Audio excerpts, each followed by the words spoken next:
행안위 상황도 짚어보겠습니다. 역시 오전 10시부터 긴급 현안 질의가 열렸는데요.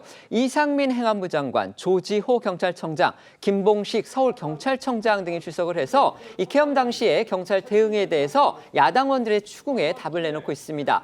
무엇보다도 지금 이상민 행안부 장관과 이 세 사람을 지금 야당이 내란죄로 고발을 하겠다. 지금 이런 상황입니다. 그렇기 때문에 이 세 사람 내란죄를 두고서 야당 측하고 공방을 오갔다고 합니다. 네, 오전 행안위에서 가장 핵심 쟁점으로 떠오른 건 내란죄 논란이었는데요. 이상민 장관은 계엄에 따른 혼란에 사과하면서도 야당에서 자신을 내란의 동조자 혹은 내란의 피혐의자라고 표현하는 건 신중해달라고 반발했습니다. 민주당은 앞서 전해드린 대로요. 윤석열 대통령, 김용현 전 장관 등 그다음에 이상민 행안부 장관도 거기에 포함이 됩니다. 내란죄로 고발하는 것은 물론이고요. 그다음에 이 장관과 경찰 쪽도 내란죄 고발 대상에 올렸습니다. 지금 이 부분에 대해서 반박하고 나선 걸로 볼 수가 있습니다. 맞습니다. 이상민 장관의 목소리부터 들어보겠습니다. 이번 사안을 내란죄다, 내란의 동조자다, 내란의 피혐의자다라고 표현하는 부분에 대해서는 좀 더 신중을 기울여서 합니다. 그 자리에 놀라지 않은 장관이 그렇죠. 그러니까 장관님께서는 어떻게 생각하셨고? 저도 역시 우려를 표명했죠. 국무위원 개개인이 느끼는 상황 인식과 책임감, 그리고 국가의 통수권자인 대통령으로서 느끼는 상황 인식과 책임감은 다르다.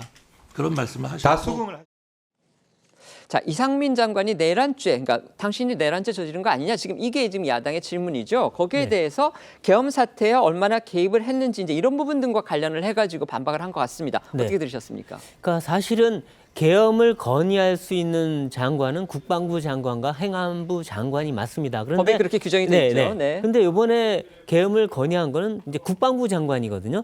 행안부 장관은 사실은 그 계엄 선포한 그 당일에는 지방 행사에 나가 있다가 급하게 올라온 걸로 나와 있습니다. 네네. 오후 5시에 갑자기 행사 중에 기차를 타고 올라왔는데 그거를 본다면 행안부 장관이 직접 계엄 건의를 하거나 계엄하는데 깊숙이 관여한 그런 정황은 아닌 것 같고 네. 이제 뒤늦게 관여를 한 것 같은데 그것만 본다면 뭐 행안부 장관이 현재 뭐 내란죄 가담자냐 이건 말하는 건 좀 성급한 일인 것 같고요. 근데 다만 이제 내란죄가 성립하려면 국헌문란이 돼야 되는데 국헌문란이란 건 여기서는 헌법에 규정된 기관의 활동을 금지하거나 제약해서 그걸 무력화시키는, 마비시키는 그런 행동을 해야 되는 겁니다. 그런데 뭐 이상민 장관은 아니고 사실 그러면 이제 대통령과 국방부 장관과 계엄 사령관인데 핵심을 본다면 근데 물론 정치 활동을 전면 금지하고 국회에 들어가서 국회 출입을 통제한 거는 거기 해당될 수 있다고 볼 수도 있지만 대표적인 장면이 우원식 국회의장이 결국은 이제 담장 넘어서 넘어간 지금 그거죠. 그렇죠. 근데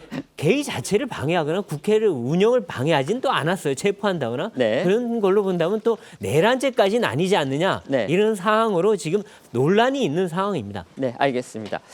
계엄 선포 당시에요. 경찰이 국회를 전면 통제한 거 이것도 도마 위에 올랐습니다.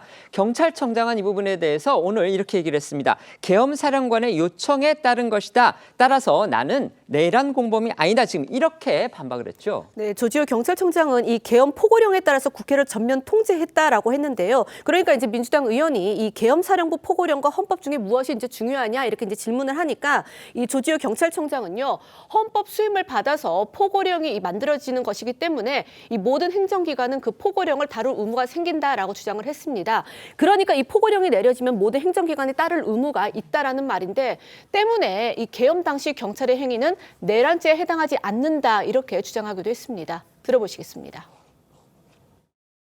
국회를 병력으로 봉쇄하고 국회의원들 출입을 금지해서 국회 권능 행사를 불가능하게 한 바 내란죄이고 국헌문란죄이다. 대법원 판결입니다. 이 12.12 반란은 내란입니까 아닙니까? 이건 내란죄 맞습니다. 어제 그러면 12월 3일에 경찰이 했던 동일한 행위는 내란입니까 아닙니까? 저는 저희들이 한 행위가 여기에 해당된다고 생각하지 않습니다. 지금 야당은요 경찰을 대상으로도 내란죄를 묻겠다는 입장입니다. 아마 대표적인 그 예가 그걸 것 같습니다. 당시에 비상계엄 선포된 당시에 이제 국회 주변을 둘러싸고서 경찰 경력들이 그 입장을 갖다 못하도록 그렇게 막았었죠. 근데 그게 막았다가 풀어줬다, 막아줬다 풀었다 이런 일이 사실 반복이 됐습니다. 오늘 조선일보 기사를 보면 오히려 그랬기 때문에 그 풀어진 틈을 이용해서 국회의원들이 들어갔기 때문에 그 해엄 해제를 요구하는 본회의 의결이 가능했다. 또 이런 보도도 나오긴 했습니다만 어쨌든지 간에 지금 야당은 이런 부분과 관련해서 이상민 행안부 장관 그리고 경찰청장, 서울경찰청장 모두 내란죄로서 책임을 묻겠다. 지금 이렇게 주장하고 있는 겁니다. 논리적 타당성이 있다고 보십니까? 결국 핵심은요, 내란죄가 성립하기 위해서 결국 이 계엄에서 그 헌법상 부여된 그 권한을 제한할 수 있는 조치가 정부나 법원을 대상으로만 하게 돼 있는데 국회에 대해서도 그 권한이나 또는 그 기능을 정지하려고 했거나 또는 그 시도가 있었던 것은 아닌지에 대한 의심입니다. 사실 만약에 국회에 대해서 국회의 기능을 잠시라도 정지하게 하려고 했던 그런 시도들이 있었다라고 한다면 내란죄의 경우에는 예비와 음모의 경우에도 처벌을 받는 그런 죄목이 있기 때문에요.